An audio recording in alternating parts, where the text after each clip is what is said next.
Hey everyone, it's Nicholas Wilton at Art to Life, and I just want to share with you this really cool idea that can really help you make your art faster and better.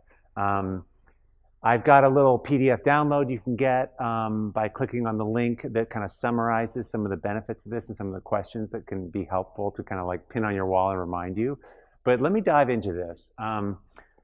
So the idea is that the moves you make in the beginning, when you start out, you want to make them bold. You want to make them big.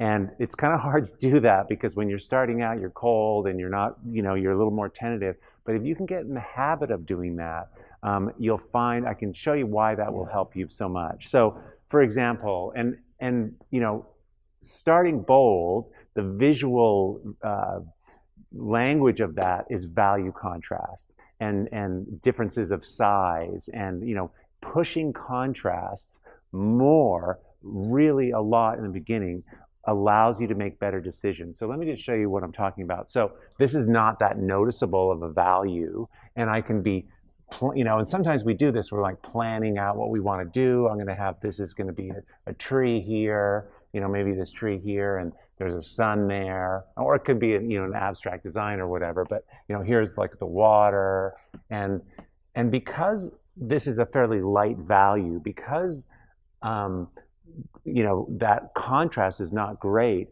I'm not getting a lot of feedback when I'm working on this. So it's a little hard kind of to tell what's going on. Now, if I come in bolder, and you can see, like, I can really see this very clearly now, this mark, I can see that.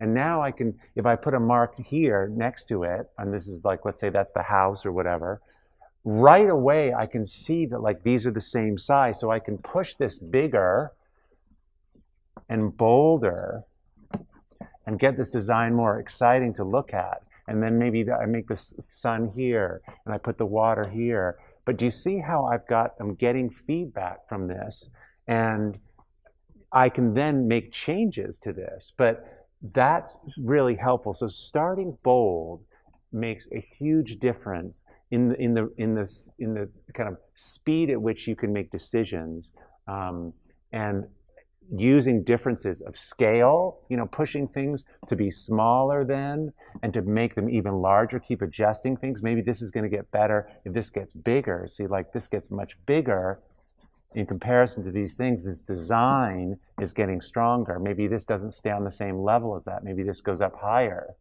up here. And this tree becomes really, really, really big in comparison to these other little tiny elements in here, right?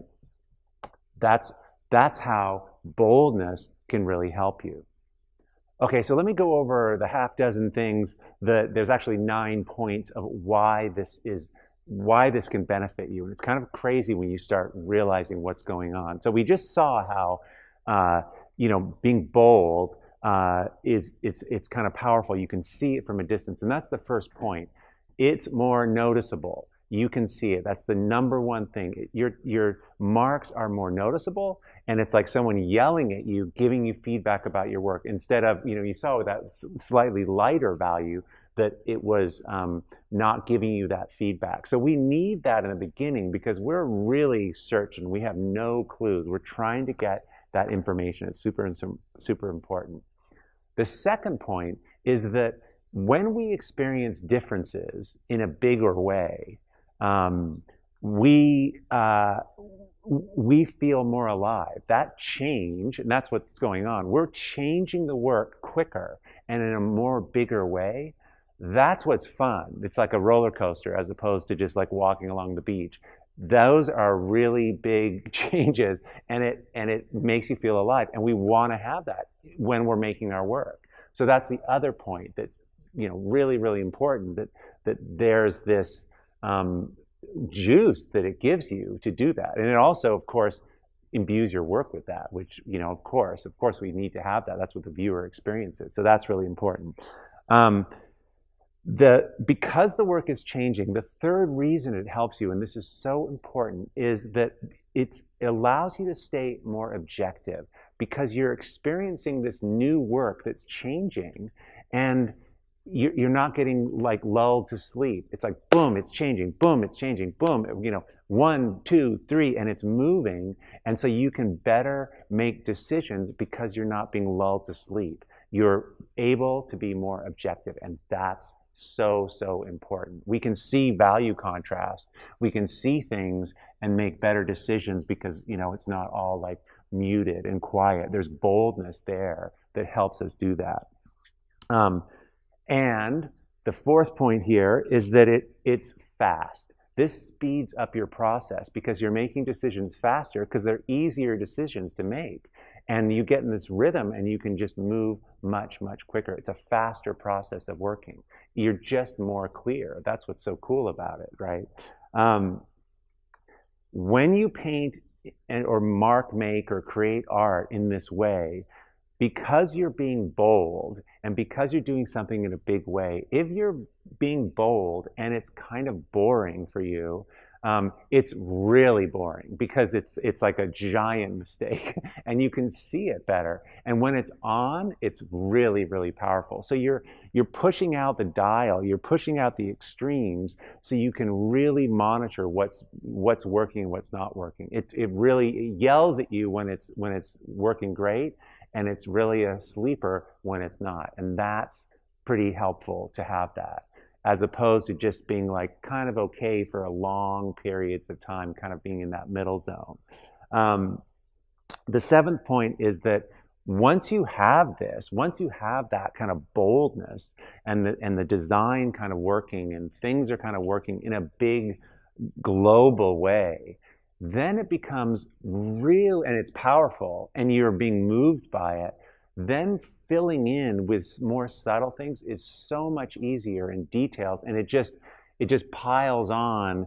And details tend to be something that you spend a lot of time on and you fall in love with them, and it's great to be able to add them and not have to like move them out of the way. Or how you can fall in love with a painting, and if you need to cover something up, you don't want to do it. But if you've already got the architecture of this thing working, then you come in with that more subtlety and those more details in that time, and it's just enhancing because you have that boldness, and now you're coming in with the contrast of that, which is all those details. And that's just there's just a reason to sort of like that pacing is really nice. That hierarchy of moves makes a lot of sense. Now, of course, sometimes you just have to change the painting every which way and there's no particular order. But if you can remember these steps, if you can remember about prioritizing this boldness, it can save you so much time and allow you to make the work faster and much, much better.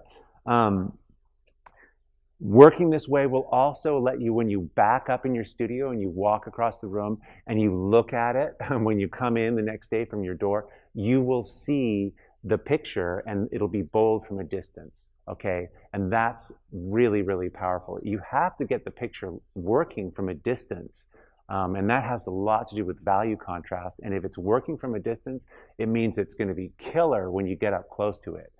Up close and far, far away have to both be really exciting. For a lot of us, we tend to make our work, and I fall into this, where it looks so good when I'm working on it up close, but then because that's where I'm working on it. I'm standing right here working on it. So you want to have both those views, and starting this way prioritizes that distance view, which is really important. So the ninth point about this is kind of cool in that this relates to life too, like figuring out the big things. Let's say the things you want to do this year. What are the cool things you want to achieve?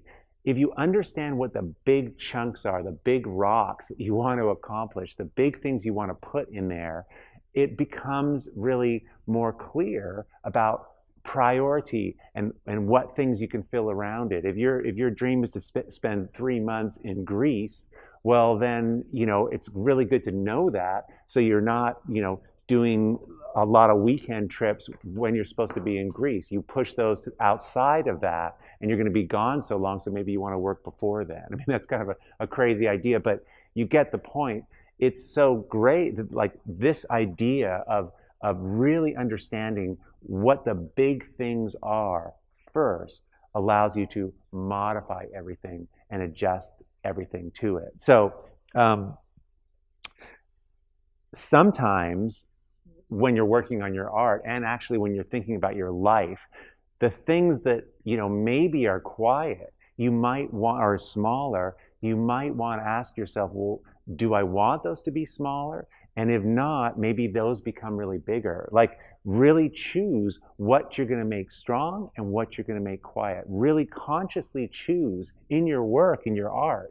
Really downplay things and really bring up the things you want. Do that. That works in life too. It's like, what are the things that you want to do? And you can ask yourself in your art and your life, actually, how can I make, and this is the kind of question, how can I make this change to my art here or my schedule or whatever the things I want to do? How can I achieve this? How can I make this happen and also make it even more, make it even bigger? Like a classic example of this is, when I got a studio, I wanted a studio, and basically I just wanted a place that was, a little bigger and away from my house. And once I saw the studio, and I ended up getting a much bigger studio because I was able to take that step and just take it even further and push it even larger. So I was terrified, but it made such a difference. So I took something that was kind of big and important and I pushed it even further. And that's just kind of a cool habit, at least to ask the question, because it's great to be able to fill in and move quicker, right? That permitted me to paint much larger and to make more work. It just completely worked for me to have that more space, as scary as it was at the time. So asking yourself that question, what are the changes that I'm going to make to this? And what are the big things that are going to change? And how, in fact, can I make it even more? So anyway, I hope that was helpful. This is a really cool little idea, and I'd just be curious to see if this resonates for you, and if you think of things in this way, and maybe how this shows up for you in your work. So go ahead and download that PDF. Let me know. Let's have a conversation about this. I think this has made it possible for me to have the time to even share and teach and also paint, because I'm able to paint faster than I used to because of this. So hope that was helpful. Have an awesome Sunday, and I'll talk to you soon. Okay, thanks.